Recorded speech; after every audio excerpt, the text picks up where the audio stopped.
Nursing college রাজশাহীর উদ্যোগে আয়োজিত আজকে নবীন বরণ এবং বিদায় অনুষ্ঠানের সম্মানিত সভাপতি, উপস্থিত অন্যান্য কর্মকর্তা বৃন্দ, সাইফুল, তুমি একটু কষ্ট করে ধরতে পারবা?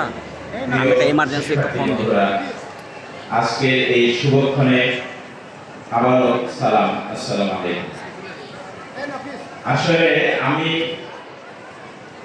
আজকে এই প্রোগ্রামটিতে আসার জন্য অনেক ব্যস্ত ছিলাম। কারণ হলো, আমি পরশুদিন মালয়েশিয়াতে ছিলাম, আমার অনেকগুলো কাজ ছিল সেখানে। বিশেষভাবে যখন মিজান ভাই আমাকে বলছিলেন যে আজকে প্রোগ্রামে আসতে হবে, আমি 17 তারিখে ব্যাক করে চলে আসছি প্রোগ্রামটাতে অ্যাটেন্ড করবো। মজার বিষয় হচ্ছে, গত বছর যখন এখানে আমি এসেছিলাম, আমি বলেছিলাম যে নার্সিং কলেজ থেকে লেখাপড়া করে যে সেবাটি মানুষকে দেওয়া হয়, এই সেবা দেওয়ার জন্য যে দোয়ার, এটা একেবারে রাষ্ট্রপতি পর্যন্ত উন্মুক্ত। নিশ্চয় যারা আমার কথা গতবার শুনেছিল তাদের মনে থাকার কথা যে আমাদের এই সেবাটি একেবারে রাষ্ট্রপতি পর্যন্ত বিনা বাধায় চলে যায়। যখন মানুষ অসুস্থ হয় তখন এই নার্সিং কলেজ থেকে পাশ করা অথবা নার্স সেবায় যারা নিজেদেরকে আত্মনিয়োগ করেছেন তাদের দোয়ার এইভাবে খুলে দেয়। প্রশ্ন হচ্ছে, এই সেবাটির গুরুত্ব কত? আমরা যদি লক্ষ্য করি, দেখব যে এই সেবাটির মাধ্যমে মানুষকে শুধু সুস্থই করে তোলা হয় না, বরং মানুষকে বাঁচতে শেখায়, মানুষকে উদ্বুদ্ধ করতে শেখায়, মানুষকে এই দুনিয়াটাকে সাজাতে শেখায়। আজকে নার্সিং কলেজের ছাত্রছাত্রীদেরকে সম্মানজনকভাবে গলায় বেল্ট দিয়ে দেওয়া হয়েছে, মেয়েদের মাথায় ফুলের তোড়া দিয়ে দেওয়া হয়েছে। নিশ্চয় আপনারা একটু পিছন দিকে তাকিয়ে দেখেন কত সুন্দর লাগছে।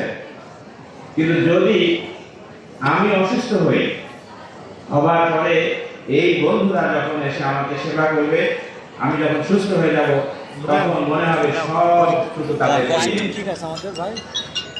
আমাদের এখানে সাইফুল ভাই বলেছিলেন যে তোমাদের মিষ্টি হাসি, তোমাদের আন্তরিক সেবা একজন মানুষকে যেভাবে বাঁচিয়ে রাখতে উদ্বুদ্ধ করে।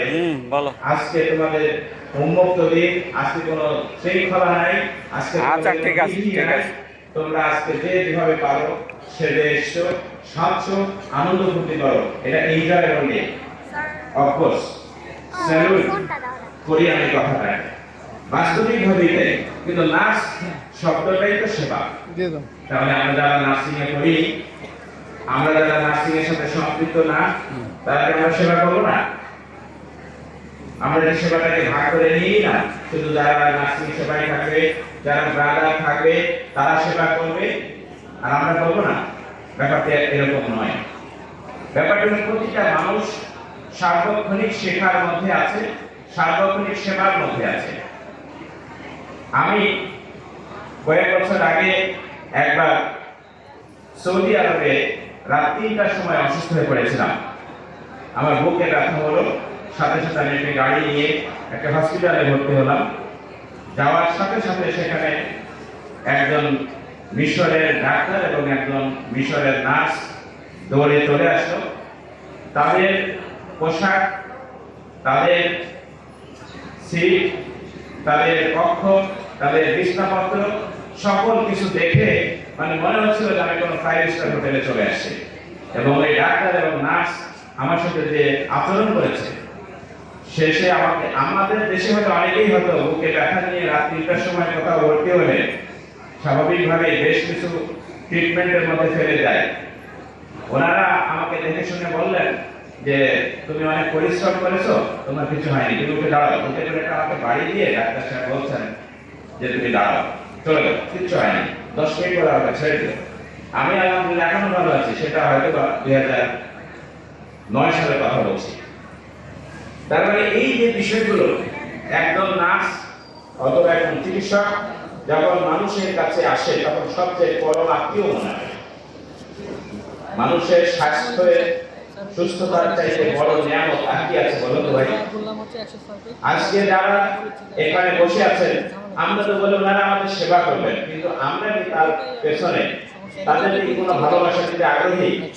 আমরা কি তাদের পেছনে কোনো সম্মানজনক শব্দ ব্যবহার করতে আগ্রহী? আমরা তো অনেক সময় হসপিটালে গিয়ে দেখেছি নার্সদের সাথে পেশেন্ট, বিশেষভাবে যারা একটু আর্থিকভাবে সচ্ছল, যারা সামাজিকভাবে একটু সচ্ছল মর্যাদাবান, তারা নার্সদের সাথে কি ব্যবহার করে? কত খারাপ ব্যবহার করে। কিন্তু যখন ওই নার্স একটা বাইরে যায় ওর সাথে একটু কথা ইনজেকশন দেওয়ার প্রয়োজন হয়, রাত 3টার সময় কাউকে খুঁজে পায় না, তখন তাকে কত অনুরোধ